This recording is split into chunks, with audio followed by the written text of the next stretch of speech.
Hai minasang, konnichiwa. Selamat datang kembali di channel Yasashi Nihongo. Hari ini kita akan melanjutkan pembahasan materi dari buku Minano Nihongo Basic 1. Fokus pembelajaran kita hari ini yaitu untuk membahas bagian Renshushi dari bab 9. Bagi minasang yang akan menyimak video penjelasan Renshushi bab 9 hari ini, pastikan sudah menyimak sampai habis penjelasan materi pola kalimat dari bab 9 yang mencakup Renshu E dan Renshu B. Bagi minasang yang kesulitan untuk menemukan video tersebut, silakan bisa coba ketikkan di kolom pencarian YouTube Yasashi Nihongo bab 9.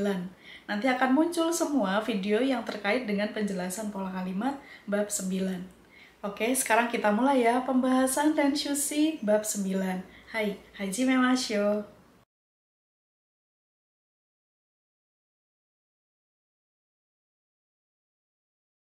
Renshushi bab 9 ada di halaman 79, ada di halaman 79. Ichibankara mimashou. Ayo kita lihat dari nomor 1. Pada bagian contoh percakapan ini kita lihat ada dua orang yang sedang membicarakan tentang makanan. Kita mulai terlebih dahulu kalimat yang diucapkan oleh si A. Si A mengucapkan, Italia ryori ga suki desu ka? Apakah suka masakan Italia? Kemudian B menjawab, suki desu. Iya, suka. Kemudian A melanjutkan, ja nichiyoubi issho ni tabemasen ka? Ja di sini bisa kita artikan kalau begitu. Kalau begitu, tidak maukah makan bersama di hari Minggu? Kemudian B menjawab, ii desu ne. Kalimat ini merupakan kalimat respon mengiyakan ajakan dari lawan bicara, sehingga bagian ii desu ne bisa kita artikan boleh, seperti itu. Pada percakapan ini kita lihat ada digunakan dua pola kalimat. Pola kalimat yang pertama adalah bagaimana caranya kita mengungkapkan sesuatu yang kita suka. Untuk menyatakan sesuatu yang kita sukai, kita harus menggunakan kata benda. Kata benda di sini yang digunakan adalah Italia ryori, masakan Italia. Kemudian kita memerlukan partikel ga, yang mana digunakan untuk menunjukkan hal apa yang kita sukai. Baru ditambahkan dengan kata sifat suki. Kemudian pola kalimat yang kedua, di sini kita harus menggunakan kata kerja yang digunakan untuk memberikan ajakan sopan kepada orang lain. Yaitu caranya kita harus menggunakan kata kerja bentuk maseng ditambahkan ka. Maseng ka yang mana bisa kita artikan tidak maukah melakukan suatu hal. Dari contoh percakapan ini kita juga melihat ada dua bagian yang harus diganti. Yang pertama adalah bagian kata benda yang disukai.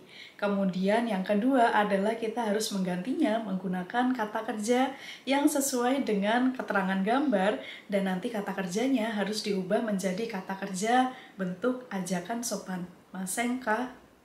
Pertama-tama kita cek terlebih dahulu kata-kata apa saja yang akan digunakan untuk mengganti bagian yang ada garis bawahnya. Pada gambar bagian nomor pertama, nomor 1, di sini kata benda yang disukai yang sedang dibahas adalah tenis. Kita bisa menggunakan kata tenisu. Kemudian untuk aktivitasnya kata kerja yang digunakan adalah shimasu. Pada saat kita mau bilang bermain tenis, maka yang digunakan adalah tenis wo shimasu.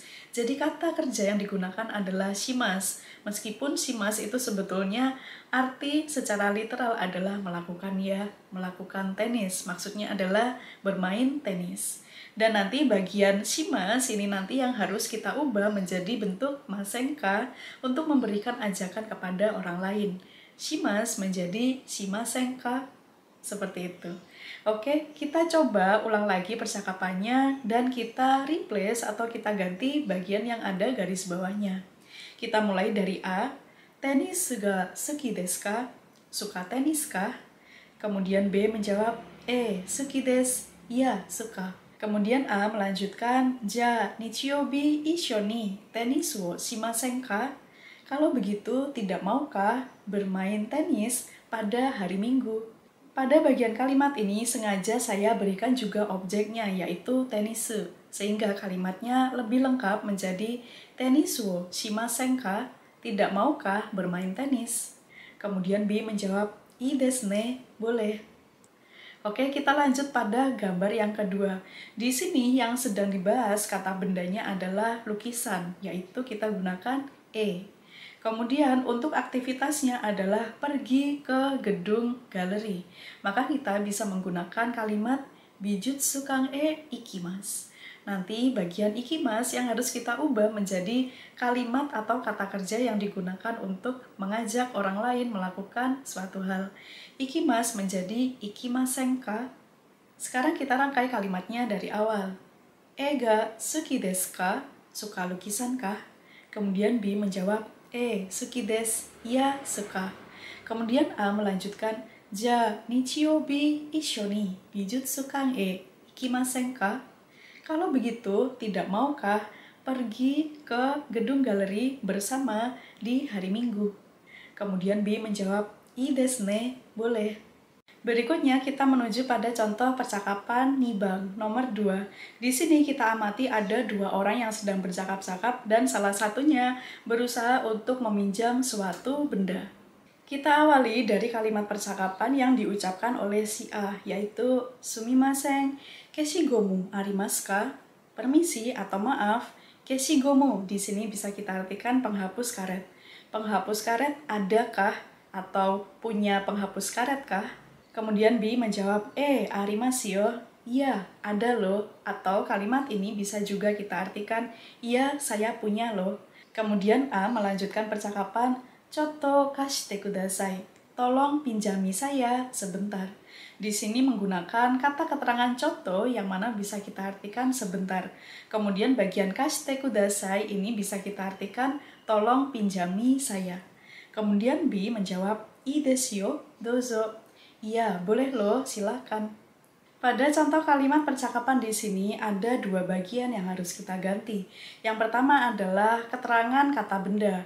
Kemudian yang kedua, nanti kita akan menggunakan kata keterangan yang sesuai dengan keterangan yang ada di dalam gambar. Pertama-tama kita cek terlebih dahulu kata-kata apa saja yang digunakan untuk mengganti bagian garis bawah. Di sini yang pertama adalah ada uang koin atau uang kecil. Uang kecil di sini untuk kata bendanya kita gunakan komakai okane. Kemudian pada keterangannya kita lihat di sini seseorang ingin meminjam uang sebesar 100 yen. 100 yen kita bisa gunakan hyakuen. Oke, sekarang kita rangkai dari awal kalimat percakapannya ya. A mengucapkan sumimasen, komakai okane arimasu ka? Permisi atau maaf, adakah uang kecil atau punya uang kecil kah? Kemudian B menjawab, arimasu yo. Iya, ada loh. Atau bisa juga diartikan, iya, saya punya loh.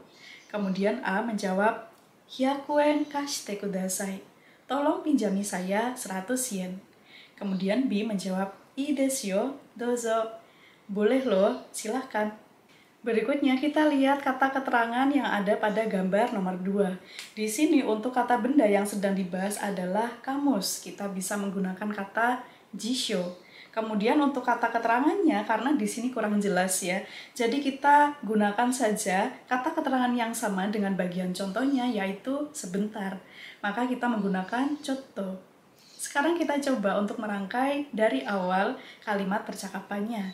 A mengawali percakapan, sumimasen, jisho arimasu ka? Permisi atau maaf, ada kamus kah atau punya kamus kah? Kemudian B menjawab, arimasu yo.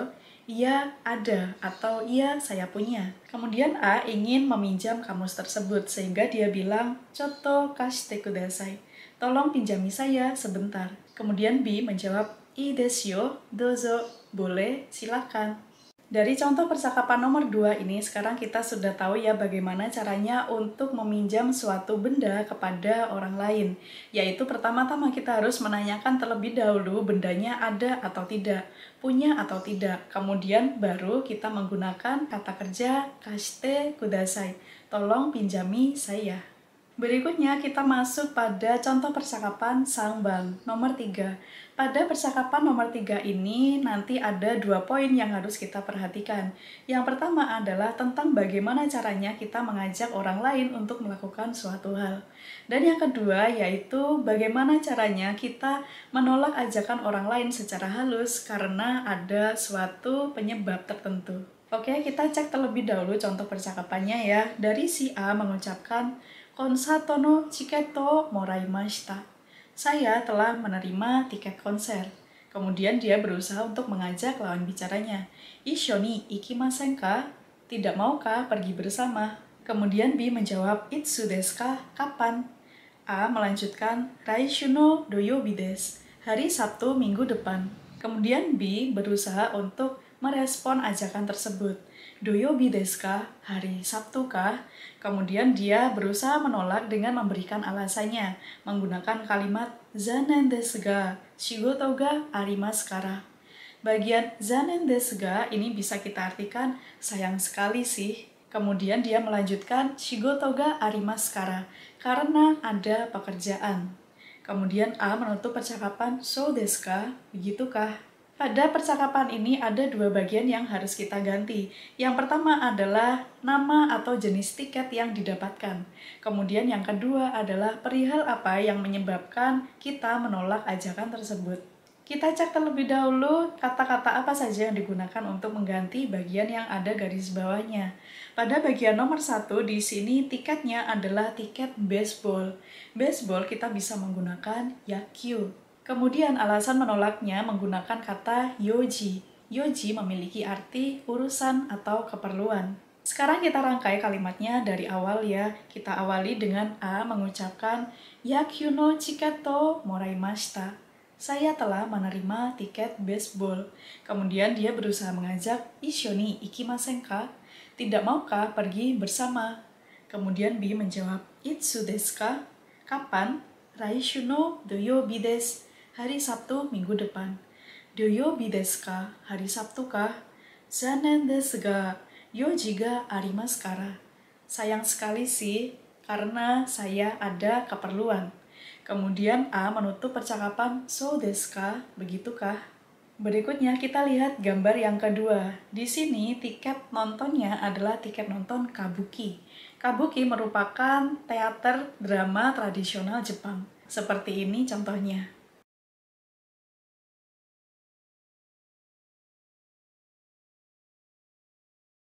Kemudian perihal yang digunakan untuk menolak ajakannya adalah kata yakusoku.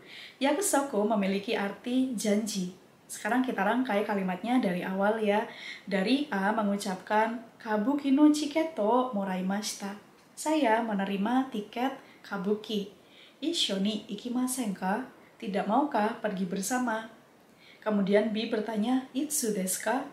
Raishu no doyobi desu. Hari Sabtu minggu depan. Kemudian B menjawab, Doyobi desu ka? Hari Sabtu kah? Zanen desu ga yakusoku ga arimasu kara.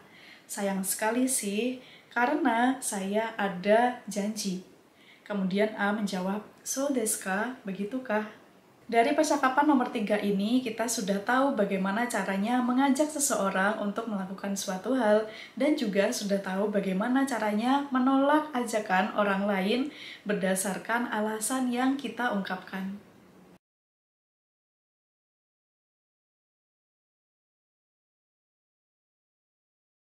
Baik minasang, sekian dulu untuk pembahasan Renshushi bab 9 ya. Otsukare sama deshita. Terima kasih atas kerja kerasnya. Dan terima kasih juga untuk waktunya telah diluangkan untuk belajar bersama di channel Yasashi Nihongo. Jika minasang masih memiliki pertanyaan seputar penjelasan Renshushi dari bab 9 kali ini, silakan tuliskan di kolom komentar. Dan jika minasang memiliki pertanyaan lain seputar belajar bahasa Jepang atau seputar studi ke Jepang, silakan bisa kirimkan pertanyaan tersebut ke DM Instagram saya ada di sini. Dan bagi minasang yang memerlukan informasi tentang pembelian buku bahasa Jepang termasuk buku-buku Minano Nihongo dan buku bahasa Jepang yang lain, misalkan untuk buku kanji, buku JLPT, dan lain sebagainya, bisa beli secara online, secara praktis, dan secara aman dengan produk original 100% dengan menghubungi Instagram @thejapanscribe. Minasang bisa juga cek official websitenya ada di sini ya. Minasang bisa juga hubungi nomor WhatsApp admin The Japan Scribe yang tertera di sini untuk konsultasi memilihkan buku mana yang sekiranya tepat diperlukan minasang saat ini supaya nanti tidak salah beli ya. Oke, minasan, sekian dulu untuk pembahasan materi belajar kita hari ini. Mite kurete, domo arigatou gozaimashita. Terima kasih sudah nonton. Ja, matane. Sampai jumpa di pembahasan Renshushi bab 10 berikutnya.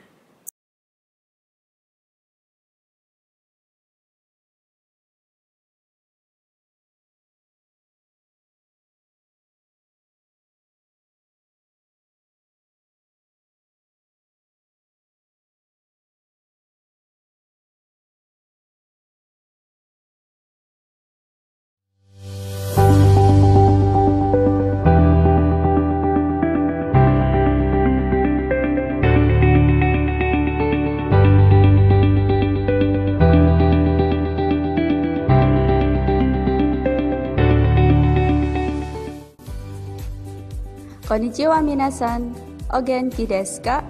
Hai teman-teman pencari beasiswa studi ke Jepang, atau kamu yang ingin bekerja di perusahaan Jepang, apa sih kunci sukses dapat sertifikat JLPT atau NAT dengan nilai terbaik?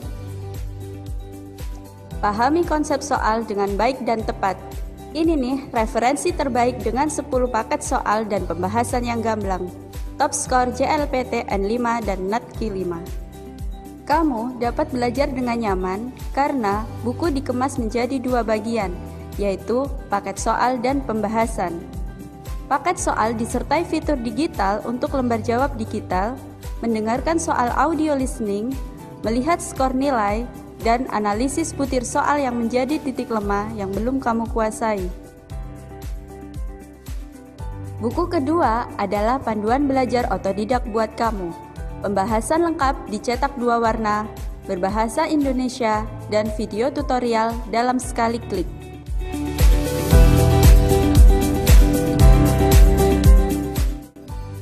Top skor JLPT N5 dan NAT Q5, metode terbaik meraih nilai tertinggi. Akira Menaide, Gambarimasu.